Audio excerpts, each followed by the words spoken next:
L'histoire des Juifs de Russie et de Pologne, un feuilleton proposé et présenté par Gérard Inger. On a vu que par rapport au reste de l'Europe, la Pologne du XIVe siècle est un havre de paix pour les Juifs. L'histoire polonaise va réserver des surprises aux Juifs, parfois bonnes, parfois mauvaises. La première de ces surprises, c'est en 1385, l'union de la Pologne et de la Lituanie, sous les rois qu'on appelle Jagellons, du nom des nobles qui règnent sur le pays. Et leur règne va se poursuivre pendant des décennies et même plusieurs siècles.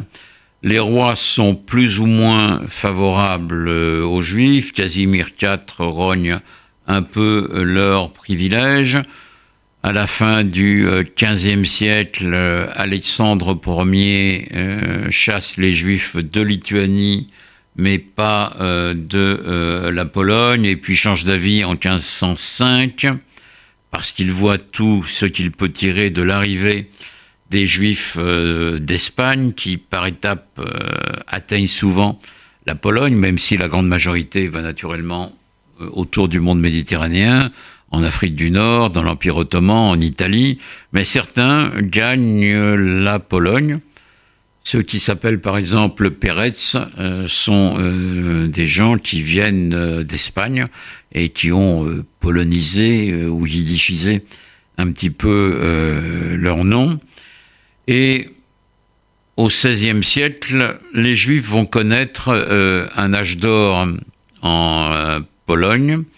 D'une part, parce que les rois continuent à leur être favorables, notamment Sigismond le Vieux, au début du XVIe siècle, Sigismond Ier le Vieux, et les Juifs vont jouir d'une autonomie qui n'existe presque nulle part ailleurs à cette époque. Ils s'organisent de manière autonome en communauté dans chaque grande principauté polonaise, qu'on appelle les Kahalim. Il y a un Kahal en Grande Pologne, en Petite Pologne qui correspond à la Silésie, en Podolie, la Pologne centrale et du sud, en Volhynie, qui correspond à la zone des Carpates et à la Bucovine, qui est à cette époque sous domination polonaise. Et ces quatre Kahals se réunissent dans un grand Vaad chaque année à Lublin, au moment des grandes foires de la ville, pour débattre de tous les problèmes qui concernent les communautés juives. C'est un exemple presque unique dans le monde chrétien, parce que le milliette turc ressemblera un petit peu à ça.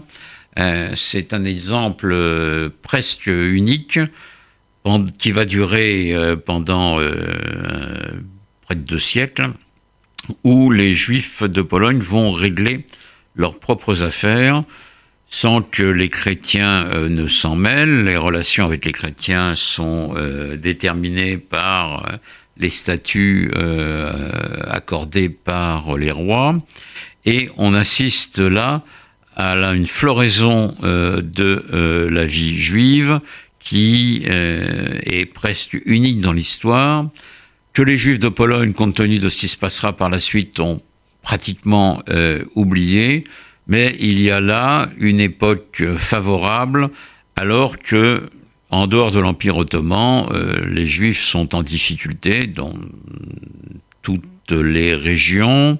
Ils sont expulsés, on l'a dit, d'Espagne et du Portugal. Ils sont théoriquement interdits en France, en Angleterre et dans de nombreuses villes et principautés d'Allemagne.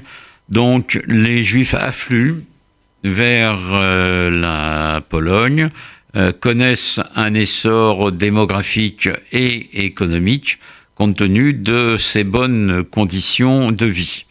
malheureusement, les choses vont se dégrader à la fin du XVIe siècle, mais surtout au XVIIe siècle, comme on le verra avec les massacres de Chmelnytsky.